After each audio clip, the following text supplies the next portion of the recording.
At para naman sa sports balita, Updates at pinakahuling mga usapin sa mundo ng palakasan.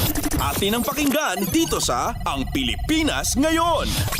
pinatalsik ng Barangay Ginebra ang kanilang karibal na Meralco Bolts sa isang dikdikang laban sa Game 3 ng kanilang Best of 3 Quarterfinals Series 94-87 sa PBA Season 49 Commissioner's Cup na ginanap sa Inares Sports Center sa Antipolo. Binura ng Gin Kings ang maagang 13 puntos na bentahe laban sa Bulls para umabante ng semifinals laban sa top-seeded na Northport. Magandang laro ang muling ipinamalas ni Ginebra resident import Justin Brownlee kung saan pinangunahan niya ang opensa sa kanyang nalikom na 25 puntos, sahog pa ang 10 rebounds, 7 assists, 2 tapal at 1 steal. Hindi naman nagkulang sa suporta si Brownlee kung saan nag-ambag din si Stephen Holt ng 17 markers, 5 boards at 2 assists habang pinatunayan ni rookie RJ Abarientos sa fourth quarter na kaya niyang bigyan ng enerhiya ang koponan kung saan nagtapos ito ng may 16 na puntos mula sa bench kasama pa ang 4 na rebounds at 3 assists. Pinangunahan naman ni Chris Newsom ang Meralco sa nagawa nitong 22 puntos, 3 rebounds at 1 assist habang nagdagdag si Bong Quinto ng 16 na puntos. Updates at pinakahuling mga usapin sa mundo ng palakasan. Atin ang pakinggan dito sa Ang Pilipinas Ngayon.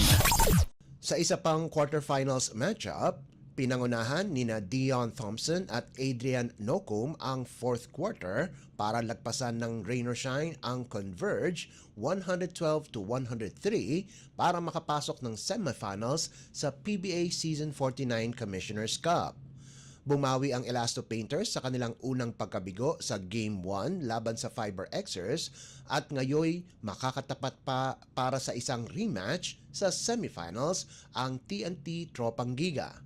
Nanguna si Thompson para sa Elasto Painters kung saan nagtapos ito ng may impresibong performance na may 34 na puntos, 12 rebounds, 7 assists, 3 tapal at 2 steals habang nagposte si Nocum ng 25 markers, 3 boards at 3 assists mula sa bench. Ayon kay Rain or Shine head coach Yeng Giao, masayang-masaya ang koponan at nakabalik ito ng semifinals na ito raw ay dulot ng kanilang matinding pagsisikap. Nasayang naman ang nagawang 26 na puntos ni Alec Stockton para sa Converge, pati na rin ang 19 at 16 na puntos ni Check Diallo at Justine Baltasar ayon sa pagkakasunod.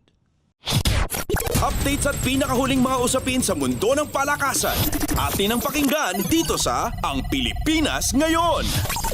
Nakopo ni Ernest John E.J. Obiana ang kanyang kauna-unahang gintong medalya ngayong 2025 season pagkaraang pamunuan ang Meeting Mets Moselle Athlelor Men's Pole Vault na ginanap sa France. Tinalon ng world rank number 4 na si Obiana ang kanyang season best na 5.7 meters para pamunuan ang 8 taong kompetisyon kung saan tinalo niya si Dutch Menno Vloon via countback. Nalagpasan din ni Vloon ang kaparehong marka, subalit ilang beses niya itong tinangka bago niya malagpasan ito. Pagkatapos lagpasan ni Obiana ang 5.7 meters, linaktawan niya ang 5.8 meters at sinubukan niyang talunin ang 5.85 meters, subalit hindi niya ito nalagpasan sa loob ng 3 pagtatangka. Samantala, pumangatlo naman sa torneo si American Christopher Nielsen na nalagpasan ang 5.6 meters. Updates at pinakahuling mga usapin sa mundo ng palakasan. Atin ang pakinggan dito sa Ang Pilipinas Ngayon. At yan ang pinakahuling balita sa larangan ng palakasan. Para sa Radyo Pilipinas World Service, ito po si Leo Magpayo. Magandang araw. Updates at pinakahuling mga usapin sa mundo ng palakasan. Atin ang pakinggan dito sa Ang Pilipinas Ngayon.